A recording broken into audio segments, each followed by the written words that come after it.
Estupefactos testimoniamos, por ejemplo, el estéril funcionamiento del Congreso de la República, convertido más bien en reducto de no pocos ineptos, cuando no irracionales, que hipotecan el interés nacional a sus convicciones políticas de más rancia estirpe, poniéndose de espaldas a los intereses del país y los sectores más vulnerables de la población.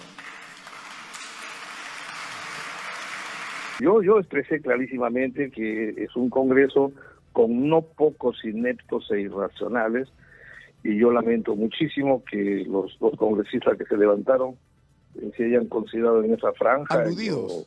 Una reforma universitaria que ya cayó, ya concluyó, ya terminó la reforma universitaria. Si este ministro o el anterior ministro de Educación dijo la reforma universitaria ya cayó, y luego dijo, no, perdón, ya acabó, ¿no? Pero siempre pues se les escapa pues este gobierno, no sé, la obscenidad del poder, lo dice el psicoanálisis, ¿no? O sea, a veces dicen lo que piensan porque se sienten absolutamente empoderados, ¿no? Entonces hay una intención de destruir a la universidad, de destruir lo poco que se logró avanzar en los últimos años, o mucho, dependiendo de cada una de las instituciones que aprovechó o no las posibilidades de la reforma. Pero ahora el discurso es las universidades ya no son el foco de atención, ahora son los institutos superiores. ¿A qué le teme el gobierno? Que en el reportaje anterior lo veíamos, ¿no? O sea, la gente reclama justicia. ¿Qué institución podría reclamar justicia con cierta,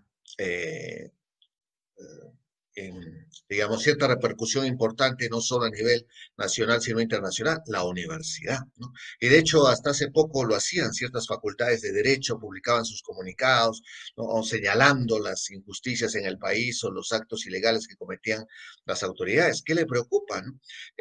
Un discurso contra la minería ilegal. ¿Y de dónde podría venir ese discurso? De las universidades.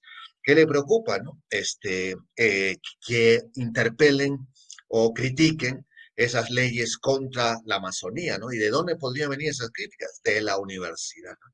Entonces, es evidente que la universidad no es bien vista por un poder ejecutivo que, debido a sus desaciertos, cuenta solo con un 7% de aprobación, sosteniéndose únicamente por el apoyo que le brindan los sectores ultraconservadores del Congreso.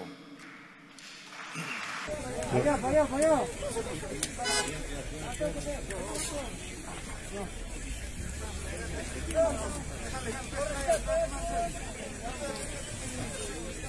Ahora, bájale acá. Con la llanta. Ahí llegó la cosa.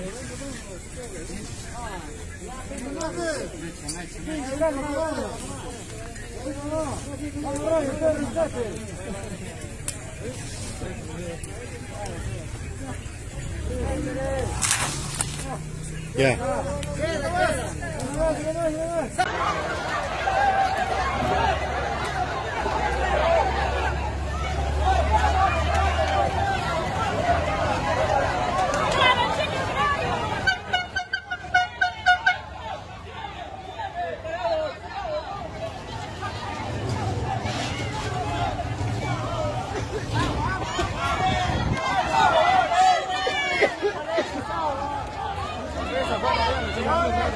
Oye, se pasaron.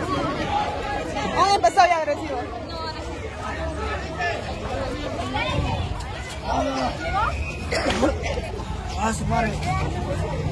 La situación realmente no puede ser peor si se tiene en cuenta que la corrupción corroe brutalmente las bases de nuestra débil democracia.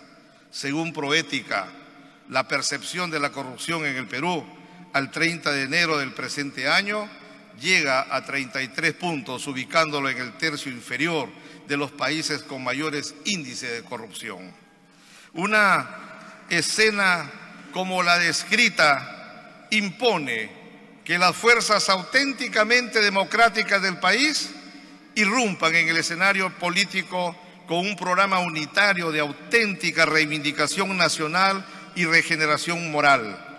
Demanda que hacemos los universitarios, manteniendo la condición de verdadera reserva moral del país, expresando nuestra irrevocable decisión de hacer que la universidad se mantenga como el reducto generador de conocimiento y desarrollo de la ciencia y la tecnología al servicio del país para impulsar su desarrollo y alcanzar el bienestar. En este congreso se han traído abajo la SUNEDU, la reforma magisterial para la meritocracia. Por ejemplo, leo aquí el bloque antimagisterial, que así ya le están llamando, ¿no? Ha presentado un proyecto de ley para ampliar el bachillerato automático al 31 de marzo de 2024 y regular, entre comillas, aspectos en la elaboración de tesis e investigaciones. O sea que ya no van a ser los académicos quienes digan cómo debe ser una tesis, sino que Alex Paredes, Esdras Medina, Tello van a decir cómo deben ser las tesis.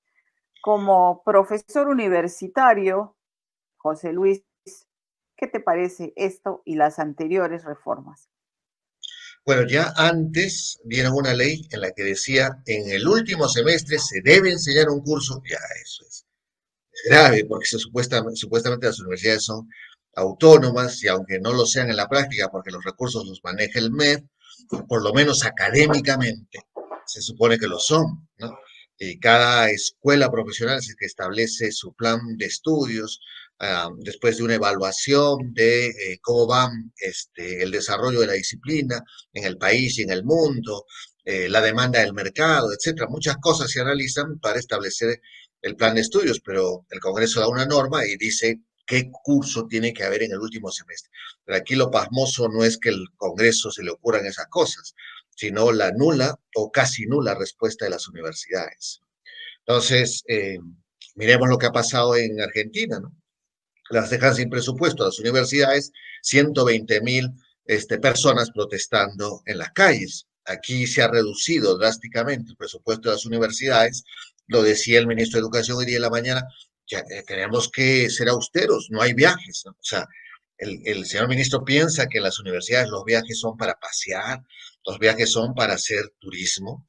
O sea, no hay manera de hacer universidad si los estudiantes, las estudiantes, quienes están en la docencia no viajan para aprender de otras experiencias, para conocer otras realidades, para traer nuevas perspectivas de las distintas universidades del mundo. Es parte del trabajo académico elemental. Entonces, si se corta eso, entonces se afecta gravemente el funcionamiento de la universidad. Para el ministro, en lo absoluto ocurre así.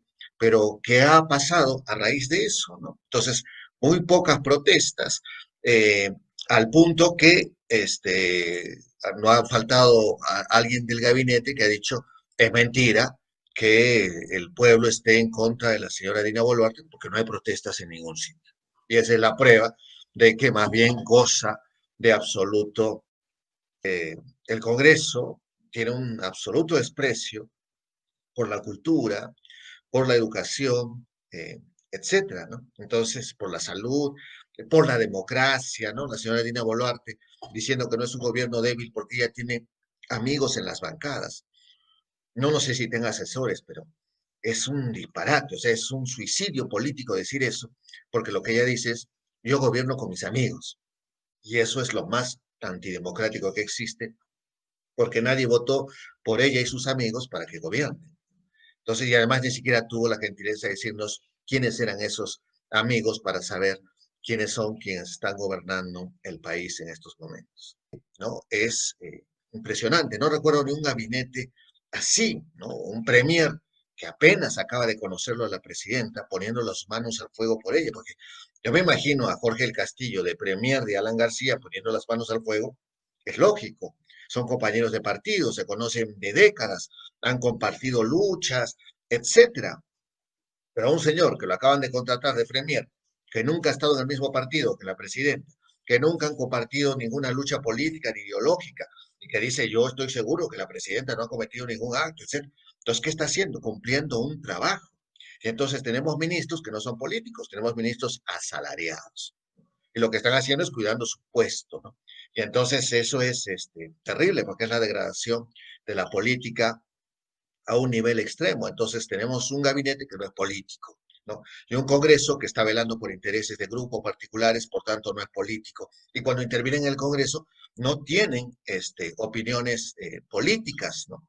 Sino que dicen lo que les convenga decir en ese momento, no para el favor del electorado, porque ya no lo tienen, sino para excusar de alguna forma las cosas que van a proponer. Y a nivel nacional, toda esta crisis política, ¿qué comentarios políticos motiva de los alcaldes, las alcaldesas, los gobernadores regionales? O sea, la democracia en el país está a punto de derrumbarse, ¿no? Prometemos recoger la basura con mayor frecuencia. O sea, es terrible el nivel político de las autoridades políticas, ¿no? Por eso la ciudadanía tiene que entender que estamos así, no porque los políticos son corruptos, sino porque se han apropiado de la política quienes no son políticos ni políticas, sino que están allí para servir sus propios intereses.